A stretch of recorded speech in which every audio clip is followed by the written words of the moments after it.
मंत्री जो बहुत ही काबिल, कम्पिटेंट, क्वालिफाइड, बहुत फेवरेट मंत्री हैं, अच्छे मंत्री हैं, सामने बैठे हुए हैं। बहुत बड़े सौभाग्य का विषय है कि इस वक्त आपके माध्यम से कुछ बातें मैं उनके सामने रख पा रहा हूं। दरअसल भारत सरकार में इतने सारे मंत्री आए गए, मंत्रालय रहा, लेकिन मंत्रिमंडल में हेर फेर होता रहा, बदलाव आता रहा। उसके हिसाब से जो इनकी शाखाएं हैं इंफॉर्मेशन एंड ब्रॉडकास्टिंग मिनिस्ट्री की, films, television, print media, Doordarshan, print media, Doordarshan, films division, Akashvani, इन सारी चीज़ों में इतने बदलाव के बावजूद या तो बदलाव नहीं आया या बदलाव आया तो ऊपर की ओर नहीं गया बल्कि उतार की तरफ आया। यानी आज जैसे हमारे सांसद कह रहे थे अभी कि वल्गैरिटी की बात, ये सब बातें, ये चर्चा जो शुरू हुई हैं और बहुत जोर शोर से, उसके पहले मैं कुछ बातों में प्रकाश डालना चाहूंगा। पहले इसको 3 भाग में करें, मंत्रालय के कार्यप्रणाली के ऊपर, कि दूरदर्शन यानी कि टेलीविजन इंडस्ट्री, जिसका मुख्य उद्देश्य होता है ना सिर्फ प्रचार प्रसार बल्कि इंफॉर्मेशन, एजुकेशन और एंटरटेनमेंट के नाम पे, और मैं कह दूं सामने मंत्री जी बैठे हैं, आपके माध्यम से कि मैं अपनी बातें संक्षेप में रखूंगा। संक्षेप में इसलिए रखूंगा कि ताकि बातें ज़्यादा समझ में आए, उसका फैलाव नहीं हो, और मैं समाधान के लिए बात नहीं कर रहा हूं। मैं चाह रहा हूं संक्षेप में रखने पे कि इसका समाधान आप लेकर आए, आप इस पर प्रकाश डालें कि इंटरटेनमेंट के नाम पे आज जो भी टेलीविजन इंडस्ट्री में हो रहा है, क्या सही मायनों में इंटरटेनमेंट है? हो रहा है, लेकिन उसमें बहुत फैलाव आ गया है, बहुत मिलावट है, बहुत गिरावट है। हम अगर हिंदुस्तान के लोग बात करते हैं, इंडिया के लोग बात करते हैं, तो शायद 15% लोग हिंदुस्तान में रहते हैं, 85% लोग पूरे भारतवर्ष में रहते हैं। और यह भी आज दुर्भाग्य है कि 15% लोगों ने पूरे 85% लोगों को कब्जा करके रखा हुआ है। चाहे एंटरटेनमेंट का मामला हो, कि कॉरपोरेशन का मामला हो, कि कॉरपोरेट सेक्टर का मामला हो, कि ट्रेड और बिजनेस का मामला हो, कि मल्टीनेशनल का मामला हो, और उसी नजरिए से हम पूरे हिंदुस्तान को देखना चाह रहे हैं। जब उन्होंने वल्गैरिटी का जिक्र किया, तो वल्गैरिटी का जिक्र किया, हमारी आपस में यहां बहस होती है कि साहब ये इसमें छोड़ दिया जाए, ऑडियंस को एतराज नहीं है, अगर देवी देवताओं के नंगे फोटो दिए जाते हैं कोई बात नहीं, कौन माइंड करता है, फ्रीडम एक्सप्रेशन। फ्रीडम एक्सप्रेशन को आखिर कहां तक हमने जान दिया है? हमें हो सकता है तकलीफ ना हो, लेकिन हमारी बुआ जी को होगा, पिताजी को होगा, दादाजी को होगा, बहनों को होगा, भाई बहनों को होगा, परिवार वालों को होगा, गांव वालों को होगा, छोटे छोटे शहरों को होगा। एज आई वाज सेइंग कि 85% people we are living in Bharat.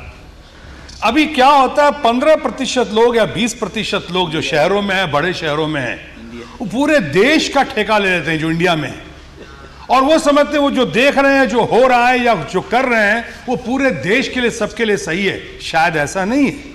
जैसे हमने अभी कहा थोड़ी देर पहले, कोई वल्गैरिटी की बात हुई, कोई ऑब्सीन सीन की बात हुई, या कोई देवी देवता को जिस तरह से गलत तरीके से पेंट करता है, और मैं जाता हूं कहीं पर बहस होती है तो कहते हैं so what, after all nobody minds, it's a freedom of expression, but the freedom of expression also has some limitation.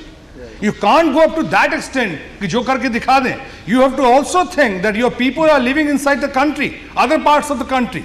Your बुआ, your मामा, चाचा, ताऊ, पापा, दादा, बेटा, बेटी, भाई, बहन, गांव वाले, छोटे शहर वाले, they feel very hurt.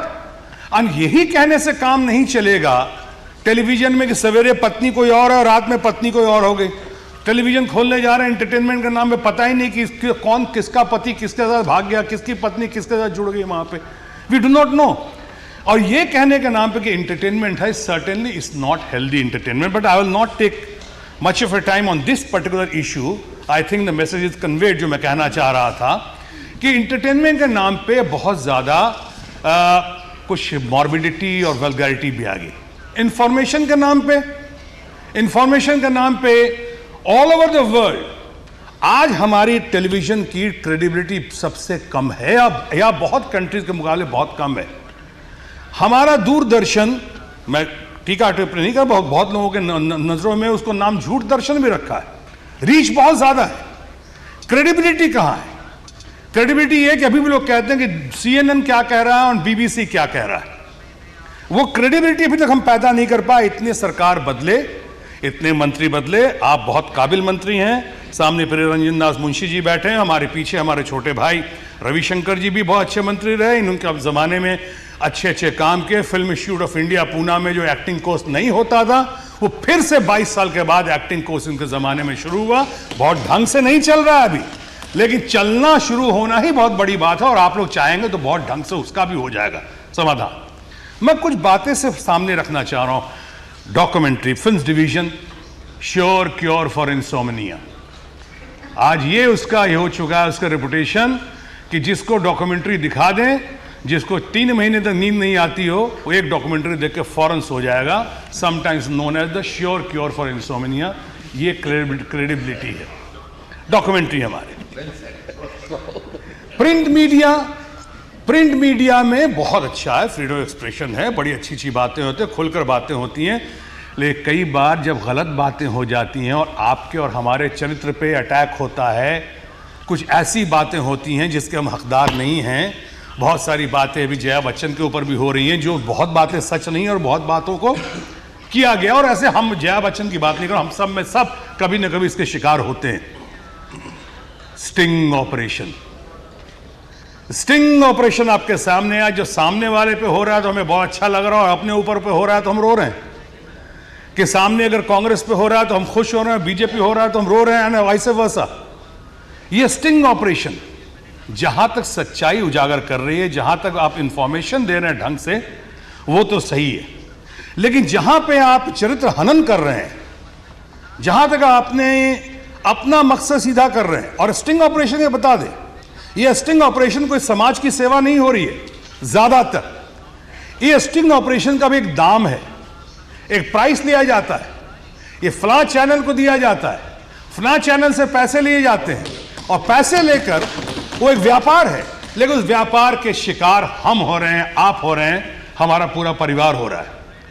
उस पे आखिर अंकुश लगाने की, चेक एंड बैलेंस के लिए अभी तक क्या किया गया, especially in Asia, but also I would say, allow me to say that it has been one of the most successful institutes in the whole world. आप जितने नाम ले लें, जया बच्चन तो यहां बैठी हुई है सामने, शबाना आजमी, नसरुद्दीन शाह, ओम पुरी, डैनी डेंजोंपा, मिथुन चक्रवर्ती, असरानी, पेंटल, शत्रुघ्न सिन्हा, रेखा नहीं भैया, शत्रुघ्न सिन्हा के बाद और किसी के नाम की जरूरत नहीं। एंड ये सारे लोग टेक्नीशियंस में आपके संजय लीला बंसाली, मेरा नाम क्या?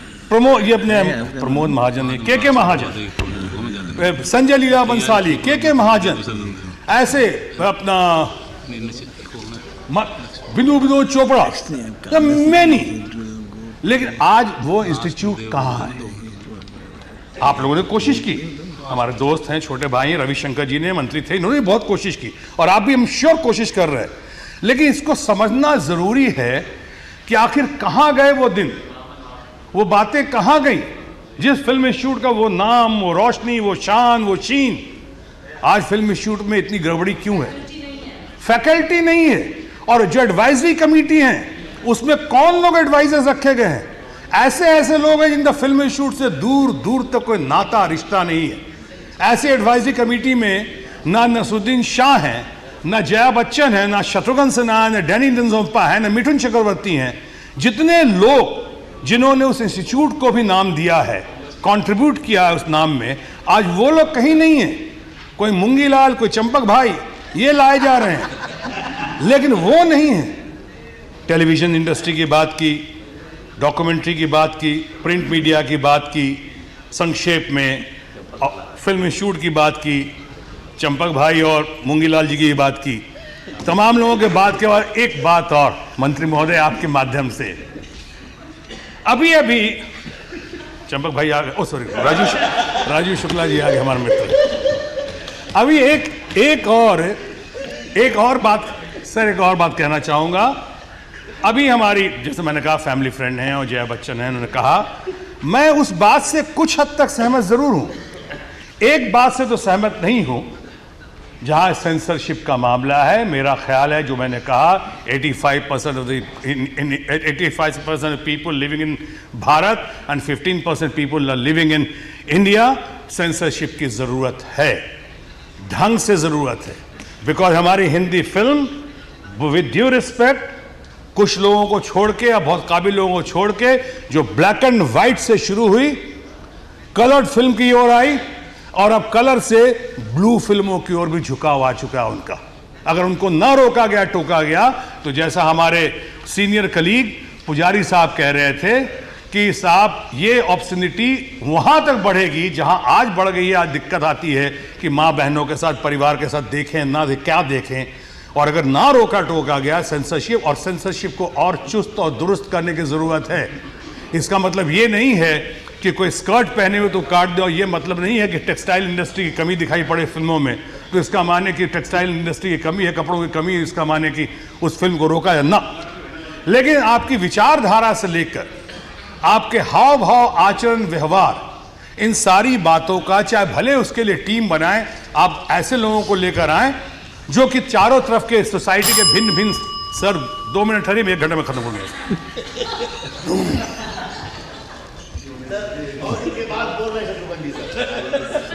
परमार साहब को वापस लेना पड़ेगा अपना नाम। नहीं सर, मैंने कहा सर 5 मिनट ठहरी, मैं 1 घंटे में अपनी बात खत्म हो गई। तो सर, इसमें जो अभी, उसमें समाज के भिन्न भिन्न वर्ग के लोगों को शामिल करें। ज़रूरी नहीं कोई ब्यूरोक्रेट हो, कि कोई इंटेलिजेंसिया इंटेलेक्चुअल हो, कि कोई फिल्म का हो, उनको, लेकिन सेंसरशिप ज़रूर होनी चाहिए। वरना अगर हमारे हाथ में छोड़ देंगे और फिल्म लोगों के ऊपर छोड़ देंगे, और छोड़ के देखा है आपने, तो कहाँ से कहाँ बात बढ़ी। लेकिन हमें ये नहीं कह रहा हूँ कि उनकी विचारधारा हो या किसी के फेवर में, किसी के खिलाफ में फिल्म हो तो उसे रोकना चाहिए, इसलिए कि पर्टिकुलर इंस्टीट्यूट को, इंस्टीट्यूशन को या पर्टिकुलर इंडिविजुअल को सूट नहीं करता है, इसलिए फिल्म को नहीं दिखाना चाहिए, ये गलत है। लेकिन टोटलिटी है, हाव भाव, आचरण, व्यवहार, भाषा, पहनावा, कल्चर, संस्कृति, इन बातों का ध्यान रखते हुए सेंसरशिप ज़रूरी है। और एक बात, मैं आखिरी बात पे थोड़ी रोशनी डालते हुए अपनी बात समाप्त करूंगा। सर, जया बच्चन जी ने कहा, 13वीं बार जया बच्चन जी का नाम लिया मैंने, चूंकि आज 13 तारीख है। इसमें इन्होंने कहा कि ये वीडियो पायरेसी, एक तो जरूर अपेक्षा है ये सूचना एवं प्रसारण मंत्रालय की कार्यप्रणाली से कि ये वीडियो पायरेसी खत्म होनी चाहिए। ये हक नहीं है किसी को, किसी के इंटेलेक्चुअल राइट्स का, किसी के कॉमर्स का, किसी के बिजनेस को छीनने का, कि झोपड़ापट्टी में दिखाई जा रही है, कि बसों में दिखाई जा रही है, कि होटलों में दिखाई जा रही है। फिल्म अभी रिलीज हुई ना हुई, उसके पहले बाकी जगह रिलीज हो गई, मल्टी स्टोरीड बिल्डिंग में, या रिलीज के साथ साथ ही हो गई। बेड़ा गर्क हो जाता है प्रोड्यूसर्स का और फिल्मों से जुड़े हुए लोगों का, हो जाता है, हो रहा है और होता जाएगा। इसमें कुछ जगह ऐसा है जहां पे ऐसे दावे मजबूत लोग हैं, दमदार लोग, जो अपनी हरकतों से शायद वीडियो पायरेसी रोक लेते हैं। हर जगह संभव नहीं, सरकार को सामने आना चाहिए। लेकिन साउथ में हुआ, महाराष्ट्र में भी कुछ खास लोगों की वजह से कुछ खास फिल्मों को रोका गया है, वीडियो पायरेसी नहीं हुई है। लेकिन सब जगह ऐसा नहीं होता है और ना हो सकता है। इसमें सरकार को ही कोई कारगर कदम उठानी पड़ेगी सरकार को।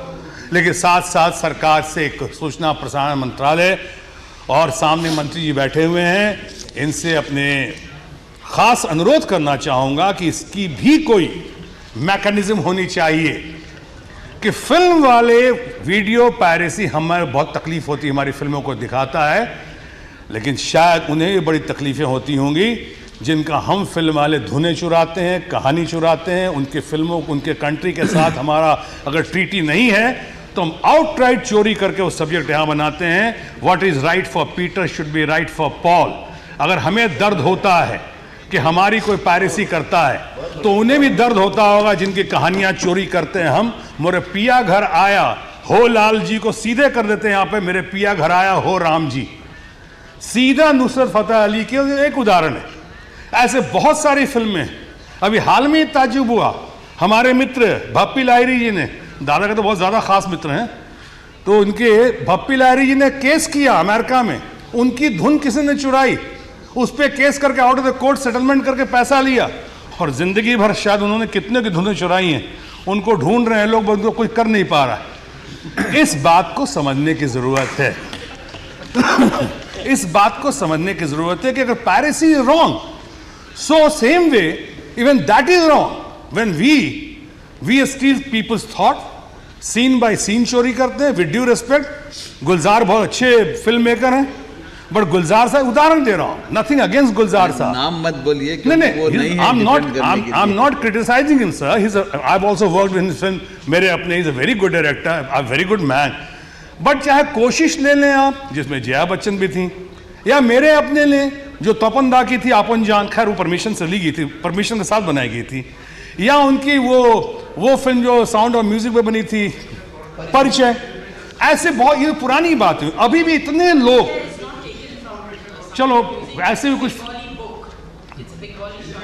Okay I tend to be corrected, but your कोशिश वाज टेकन, हाँ चल दैट्स अ डिफरेंट थिंग। पर हम ये कहना चाह रहे हैं कि इसका भी कोई मैकेनिज्म होना चाहिए कि अगर हमारी पायरेसी के लिए हम सरकार से आग्रह कर रहे हैं कि हम पायरेसी ना हो, उसको रोकना चाहिए, और ज़रूर रोकना चाहिए, साथ ही साथ सूचना मंत्रालय को इस पर भी कोई रोशनी डालनी चाहिए कि हम जो लोगों की चोरी कर रहे हैं, दिन दहाड़े जो डाके मार रहे हैं, उनके फिल्म चोरी कर रहे हैं, उनके आइडिया चोरी कर रहे हैं, उनके सीन्स चोरी कर रहे हैं, उनकी धुनें चोरी कर रहे हैं, इस पे भी अंकुश लगना चाहिए। और सिर्फ हम फिल्म वालों को इसका अधिकार नहीं मिलता है, या टेलीविजन वालों को ये कह के बचने का कि हमारी ट्रीटी नहीं उस कंट्री के साथ, तो पाकिस्तान की हम मार लें, चोरी कर लें, पाकिस्तान हमारी फिल्में चोरी कर लें। सर पाकिस्तान की फिल्म थी, मैंने भी 2 फिल्मों में काम किया है, वहाँ की फिल्म थी नौकर वोट्टी दा, हिंदुस्तान में फिल्म बनी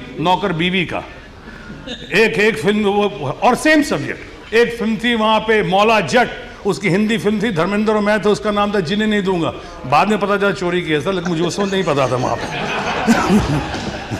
सर ईमानदारी से बोल देता हूँ सर। तो मैं समझता हूँ इस पे भी गौर करना चाहिए। मंत्री जी, पचौरी साहब हमारे दोस्त थे, लेकिन हमारी आखिरी बात को रोकने की कोशिश करें, मत रोकिए। बहुत सारी चीजें हम चोरी की देखते रहे और चोरी की सुनते रहे, आज मालूम पड़ा है। लेकिन यहाँ तो कई बार चोरी और सीनाजोरी भी होती है sir. Thank you minister, thank you very much sir for giving me the opportunity, and I hope you will take care of these thing. और इन बात, हाँ, you don't allow anybody to speak sir. Thank you very much, sir. Thank you, sir.